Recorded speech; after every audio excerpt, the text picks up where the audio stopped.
يا ترى كنت تعرف إننا عايشين في فترة الناس فيها بتتعامل مع الحق زي ما يكون رأي شخصي لدرجة إنهم مش بيقدروا يعيشوا بناء على الحق المطلق ده، مع إن حياتهم بتأكد إنهم محتاجين الحق ده. بلاش تحتار، هنساعدك تختار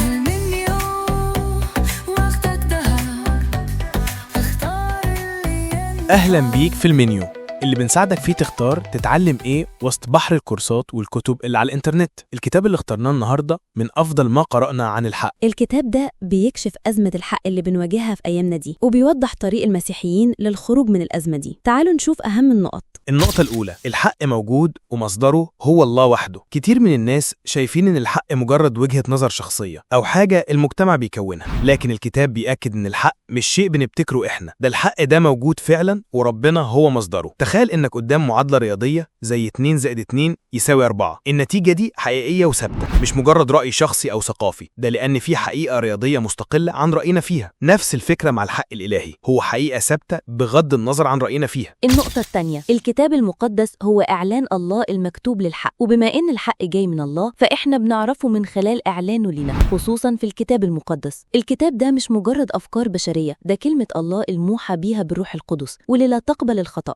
يعني لو عايز تعرف إرشادات جهاز إلكتروني جديد بتبص على كتيب الإرشادات بتاعه من الشركة المصنعة. الكتاب المقدس هو كتيب الإرشادات بتاع خالق الكون. النقطة الثالثة، الخطية بتأثر على قدرتنا على إدراك الحق. بسبب الخطية قدرة البشر على استقبال الحق اتأثرت وتشوهت، لكن لما المسيح ينظف النضارة دي والروح القدس ينور عينينا بنشوف الحق بوضوح. ولو النقط دي حركتك وعايز تتعمق أكتر، الكتاب ده فعلا كنز، أنصحك تبدأ قراءته من الفصول دي. المنهج المسيحي للحق، الله والحق أو الواقع. علم الكتاب المقدس يشمل ما هو أعمق من الحقائق، الحق أو حياة الله، الحق المسيحي في حيز الممارسة العملية، روحية الحق. كل الفصول دي هتخليك تشوف الحق من منظور جديد. هتلاقي روابط الكتاب في وصف الحلقة عشان تقدر تقرأه كامل. كمان عملنا لك رابط خاص بالAI في وصف الحلقة، تقدر تسأله أي حاجة عن محتوى الكتاب. قولوا لنا في التعليقات تحبوا المنيو الجاي يكون عن كتاب إيه؟ لو منيو النهاردة أفادك يا ريت توصله لناس تانية يمكن يستفيدوا هما كمان. المنيو، وقتك ذهب،